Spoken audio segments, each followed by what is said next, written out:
Bom dia, querido irmão, querida irmã. Você que nos acompanha nesse momento pelas ondas da Rádio Comunidade FM, pela web Rádio Nossa Mãe de Birité, pelo nosso canal no YouTube, Facebook, Spotify, Palavra de Redenção. Seja bem-vindo ao nosso programa Pão da Palavra, no qual nós meditamos a Palavra de Deus proclamada nesta solenidade de Natal do Senhor. Nós estamos vivenciando um tempo muito bonito, o tempo da celebração do Natal, e estamos com a divina providência que coincidisse num final de semana, sexta, sábado e domingo, 3 celebrações muito importantes. Hoje celebramos a Vigília do Natal, a Missa da Noite. Amanhã celebramos a Missa do Dia de Natal. E no domingo celebramos a Sagrada Família. Por isso, este Pão da Palavra será absolutamente especial. Nós vamos refletir rapidamente toda a Palavra de Deus que haverá de ser proclamada nesses 3 dias belos e solenes. E faremos para vocês a proposta das leituras orantes dos 3 evangelhos de hoje, de amanhã e de domingo. Hoje nós estamos celebrando a Missa da Noite de Natal, a chamada tradicional Missa do Galo. Então, a primeira leitura é Isaías capítulo 9, versículo de 1 a 3, versículo 5 a 6, que o texto trata do nascimento de um príncipe que seria luz para o povo em meio às trevas. No tempo do profeta Isaías, lá nos anos de 732 a.C., a população da Galileia, no texto aparece Zabulon e Neftali, tinha sido deportada para a Síria. E sua terra é como as sombras da morte. É uma metáfora que o profeta está utilizando. Mas surge uma luz, o nascimento de um filho real, o filho do rei.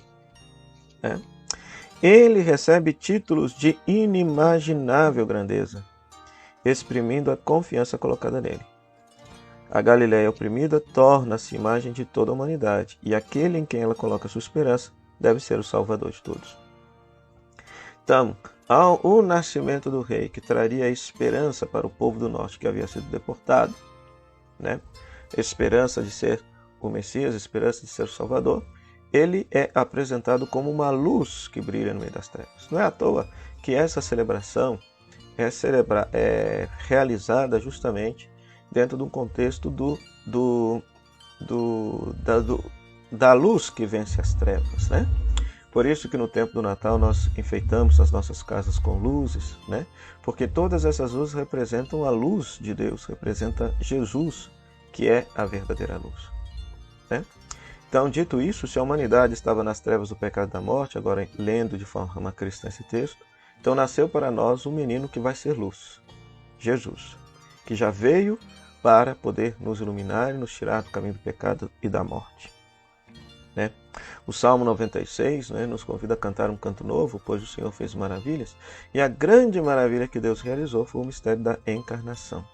Ele veio na nossa história, veio na nossa carne, para justamente nos ensinar e o caminho de vivermos uma vida salva, uma vida reconciliada.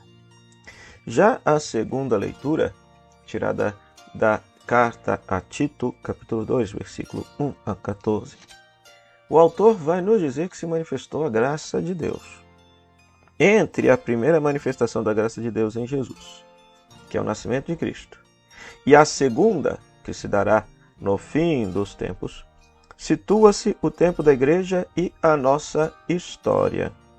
Através de nós, o mundo experimentará algo do carinho de Deus. Então, a comunidade cristã que experimentou em si a graça de Deus, pelo fato de comungar da vida de Cristo, que é a luz que nos ilumina e que nos liberta do pecado e da morte, então, enquanto a graça definitiva e plena não nos chega, que só acontecerá no fim dos tempos, a igreja, portanto, se torna sacramento, sinal e presença desta graça, que já foi comunicada à humanidade na pessoa de Jesus Cristo. Nele, a graça de Deus se manifestou para poder nos redimir, para poder nos salvar, para nos dar vida e paz com Deus. Já o Evangelho, Lucas capítulo 2, versículo 14, narra o nascimento de Jesus e o anúncio do nascimento de Jesus aos pastores.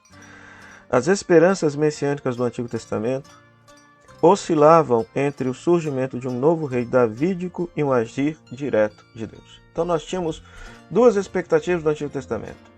Tinha gente que acreditava que Deus haveria de intervir pelo nascimento de um Messias descendente de Davi, como também tinham aqueles que acreditavam que Deus, de uma forma direta, haveria de intervir na história humana, restaurando toda a criação. Esses eram os apocalípticos. Pois, neste menino que nasce em Belém, Jesus, segundo a narrativa, realizam as duas expectativas. Pois ele é apresentado como filho de Davi, nasceu em Belém, terra de Davi, é descendente de Davi, pois seu pai, José, é descendente de Davi, e lhe adota como filho, e ele é, ao mesmo tempo, filho de Deus. Em outras palavras, ele é Deus mesmo que vem na história humana para recriar, refazer este mundo que era tão lindo, tão belo, mas que foi feio, enfeiado, destruído por causa do nosso pecado. Então, o céu simboliza os anjos, simbolizado pelos anjos, e a terra, simbolizado pelos pastores, adoram o menino Jesus, porque ele é Deus, porque ele é Deus encarnado, Deus presente na nossa vida, Deus presente na história. É interessante que é posto na boca dos anjos que ele é Kyrios, ele é Senhor, e ele manifesta a glória de Deus e traz ao mundo a paz. Glória a Deus das alturas e paz da terra aos homens por ele amados. Então, é interessante que o texto narra que, portanto, que em Cristo se dá a boa notícia da chegada do reino de Deus aos pobres e excluídos, que são simbolizados pelos pastores. E em Cristo, de certa maneira, já chega esta intervenção de Deus em toda a humanidade, para que a humanidade, seguindo os passos de Jesus, possa viver em paz e viver a comunhão com Deus. Continuamos a nossa reflexão acerca da palavra, e agora meditando a palavra de Deus proclamada nesta missa do dia, a missa do dia de Natal. Então a primeira leitura é Isaías capítulo 52, versículos 7 a 10. E esse texto fala da alegria da boa notícia, da boa nova, a salvação universal. É interessante que essa palavra boa notícia é evangelion, em grego, evangelho. Os reis de Israel não trouxeram a salvação para o seu povo, mas o abandonaram. Se você é um bom leitor do Antigo Testamento, vai perceber que, como é narrada na Bíblia, os reis de Israel não propiciaram a comunhão com Deus para o povo e não foram bons para o povo. Não trouxeram a salvação. Pelo contrário, abandonaram o povo. E por culpa dos reis, o povo viveu uma vida muito ruim. Mas Deus, ao contrário, não abandona jamais o seu povo. Ele o reconduz e reconstrói a cidade destruída. Ressoa agora a boa nova. Deus é rei, e não só de Israel e Judá, mas de todos os povos. Ele os outorgará liberdade e paz, se eles quiserem reconhecer e aceitar a sua oferta. Então é bonito perceber que o mistério da encarnação do Verbo, o mistério de Deus que vem ao mundo, Deus vem para salvar não só os cristãos, mas Deus vem para salvar toda a humanidade. Porque o que há de comum de Jesus com os seres humanos? A sua humanidade. Então ele veio para salvar toda a humanidade. E salvando a humanidade, salvar também toda a criação que foi destruída, corrompida pelo pecado do ser humano, pela desobediência do ser humano. Então, esta é a grande alegria da boa notícia. Essa é a grande notícia que nós queremos transmitir na noite de Natal, nesse dia de Natal.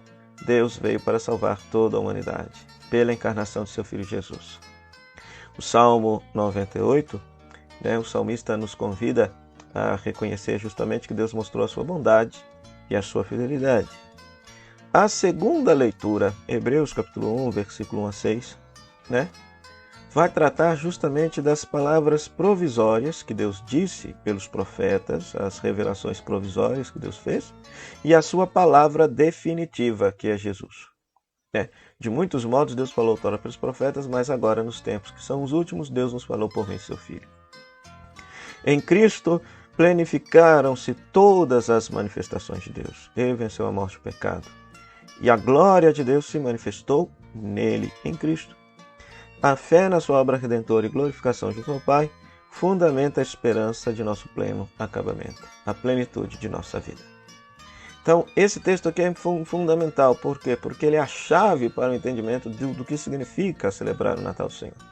Significa que em Cristo, Deus comunicou absolutamente tudo necessário para que a gente pudesse viver uma vida de salvação, uma vida salva, uma vida de amizade, comunhão com Deus, uma vida de amizade, comunhão com o próximo, uma vida de amizade, comunhão com o cosmos que foi criado. Né? Ou seja, em Cristo Deus nos disse tudo. Não há que ficar esperando outras palavras, outras revelações. Não há que ficar dando ouvido às ditas revelações privadas, por mais que elas sejam fenômenos, vamos dizer assim, fenômenos verdadeiros, depois que a igreja constata a sua veracidade. Né? Porque nós devemos dar ouvido àquilo que Jesus nos ensinou e que está condensado nos evangelhos.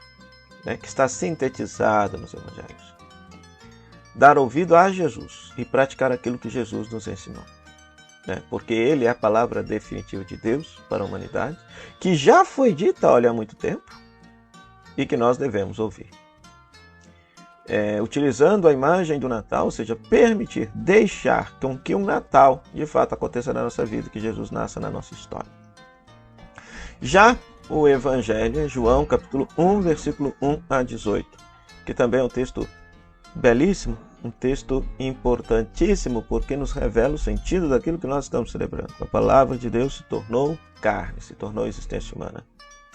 Jesus é tudo o que é manifestação. Jesus é a palavra de Deus para nós.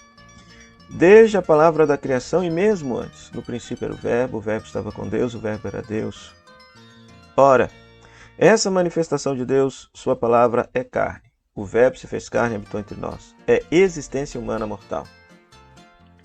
Ou seja, a fé cristã ousa afirmar que Deus se fez pessoa humana, Deus se fez carne, Deus se fez criatura para salvar, redimir, santificar toda criatura. Para redimir toda a criação. A palavra fez sua morada carnal em nosso meio e nessa existência humana vivida até a morte, revela-se a nós a glória de Deus. Então é interessante isso, né? Porque Deus verdadeiramente se fez um de nós. E se fez um de nós de modo fraco. É o que está expresso pela palavra carne. Né? Porque a palavra grega sarx significa carne na sua condição de fragilidade, de dor, de sofrimento, de podridão. Né? Então, para mostrar que Deus se fez verdadeiramente um de nós, porque nós somos isso. Né? A nossa vida, a nossa existência está muitas vezes, infelizmente, submetida à dor, ao sofrimento, e Deus experimentou tudo isso, santificou tudo isso, redimiu tudo isso na pessoa de seu Filho Jesus. Né? E outra palavra interessante que aparece nesse texto, que habitou entre nós. Ou seja, aparece o verbo, a conjugação eskenosen, ou seja, montou a sua tenda, tabernaculou entre nós.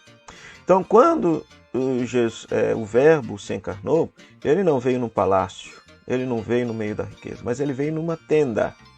Ou seja, Jesus é como se fosse uma tenda.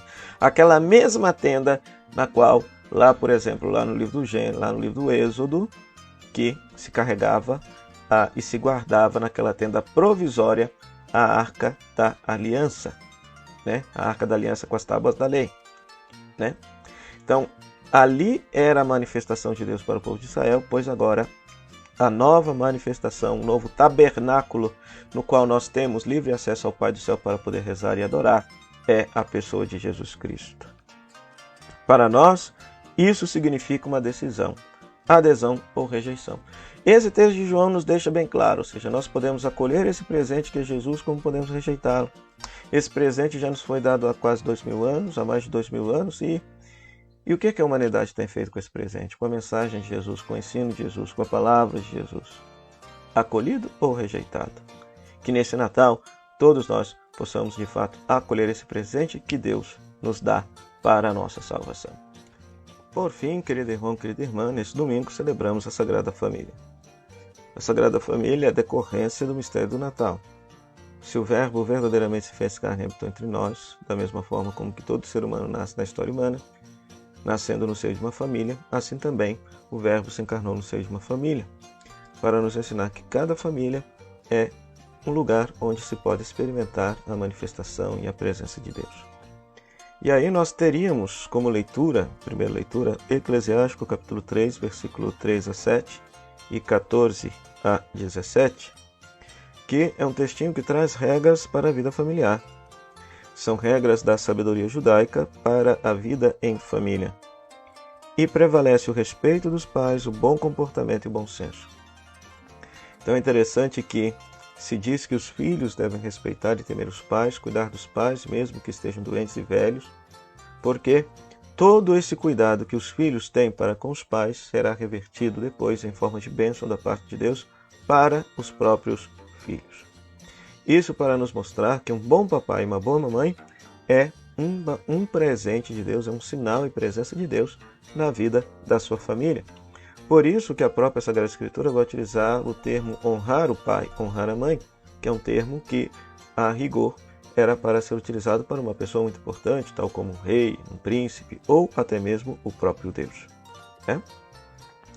Com certeza a gente imagina Jesus, vivendo e praticando tudo isso junto com seu papai e com sua mamãe, respeitando e cuidando de cada um deles, com muito amor e com muito carinho. O Salmo 128, fala da bênção da família do justo, que assim é todo homem que teme o Senhor, a esposa é fecunda, os filhos lhe protegem. E temer o Senhor é uma expressão técnica da Bíblia para falar do cumprimento dos mandamentos, ou seja, da prática da vida religiosa. Então esse salmo nos faz pensar onde que está, por exemplo, hoje, nas nossas famílias, o lugar de Deus, o lugar da fé, o lugar da prática religiosa. Pois nesse mundo tão corrido, tão competitivo, a gente arruma tempo para tudo, mas será que enquanto família a gente arruma tempo para poder rezar e se colocar na presença de Deus? Depois, a segunda leitura, a carta aos Colossenses, capítulo 3, versículo 12 a 21, no qual o autor nos ensina que o amor de Cristo é o fundamento das regras da vida em família. O autor cita brevemente as regras da boa família no mundo greco-romano, sobretudo do versículo 18 a 21. Era uma listinha de regras que era válido em todo o mundo greco-romano. A norma, porém, não é um mero bom comportamento, mas Cristo mesmo. Devemos amar uns aos outros, perdoar uns aos outros, suportar uns aos outros, porque Cristo nos ama, nos suporta e nos perdoa. Ele dá aos homens viverem juntos na paz e no amor. Onde vive a paz, a palavra de Cristo encontra acolhida.